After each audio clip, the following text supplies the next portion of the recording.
Our second topic that we're going to cover here in week 3 is traumatic brain injury. A traumatic brain injury is defined as some type of traumatic blow to the brain that impairs the function of the brain. It can occur at any age, however, adolescents and young adults are at the greatest risk. Most TBI cases, approximately 75%, are in the form of a concussion or a mild TBI. So for this reason, there are many walking wounded around us. These are people who would not be immediately identified as having a TBI. So in week 2, we spoke about focal brain lesions, specifically aphasia. So focal damage to the brain is damage to one spot in the brain. On the other hand, traumatic brain injuries cause non-focal damage to the brain, and non-focal damage is known as diffuse damage. In TBI, many areas of the brain could be compromised as a result of either primary damage, which consists of bruises and lacerations, or secondary damage, which consists of swelling and increased pressure. So because of this diffuse damage, we end up seeing a conglomeration of motor, sensory, and behavior deficits. So TBIs can occur in 2 different forms. There are open head injuries and closed head injuries. In an open head injury, an object, be it a bullet, a shell fragment, or a rock, penetrates the skull and damages the brain. On the other hand, you have closed head injuries. So those involve forces that damage the brain without penetrating the skull. There are 2 subtypes of closed head injuries. The first is acceleration-deceleration.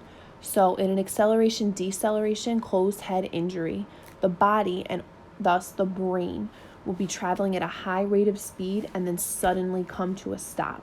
So for example, a car accident. The next type of closed head injury is impact-based. So in this situation, the body and the brain are stationary, but a moving object hits the head. So for example, if somebody gets hit in the head with a baseball bat, that would be an impact-based closed head injury. So like I mentioned earlier, the damage in a traumatic brain injury is diffuse damage, especially in the closed head injuries.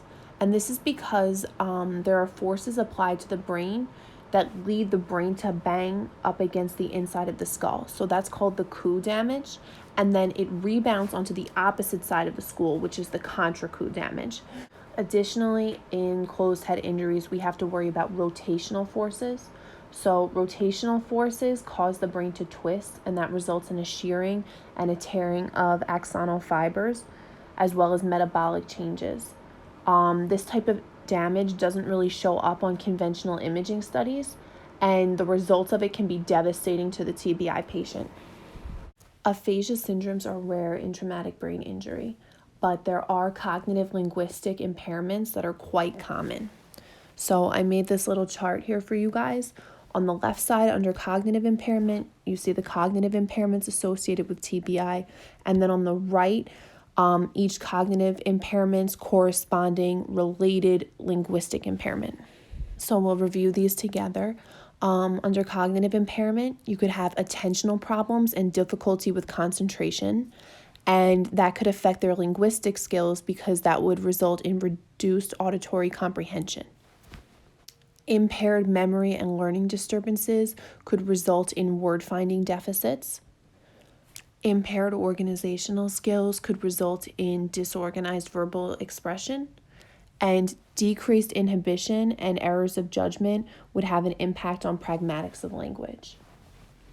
So, for example, individuals might use bad language inappropriately or laugh inappropriately. They might talk really excessively or interrupt others when they're talking, and they also might be unable to maintain a topic of conversation. Now let's talk a little bit about the assessment and diagnosis of a traumatic brain injury. So the recovery from a traumatic brain injury differs from a stroke. Traumatic brain injuries require ongoing diagnosis of the cognitive communication deficits. There are a few assessment batteries that are specifically designed to evaluate TBI. So therefore, SLPs typically use portions of language and neuropsychological test batteries to assess the individual's attention, their perception, their concentration, their verbal and nonverbal memory, their overall language, and their problem-solving skills. It's also important to take into consideration that because there is this diffuse damage, we're not really sure exactly which parts of the brain have been damaged. Therefore, the individual's swallow function could possibly be compromised. So a dysphagia assessment might be needed to be part of the rehabilitative process for TBI. The Rancho Los Amigos Hospital's levels of cognitive recovery is an 8-stage recovery scale that's widely used today in treating individuals with traumatic brain injury. During the early stages, so RLA 2 to 3, individuals begin to respond to the environment. Their treatment consists of sensory motor stimulation with the goal of increasing their recognition of objects, people, and events. Then in the middle stages of this recovery scale, so RLA 4 to 6, sensory motor stimulation might have to be muted to reduce the individual's agitation. Maybe they're very sensitive to too much stimulation. Highly structured therapy sessions focus on reducing their confusion, increasing their orientation, and their goal-directed behavior, and improving memory.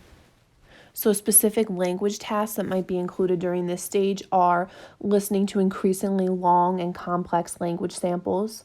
So starting out at like the short phrase level, then going to full-blown sentences, then several sentences.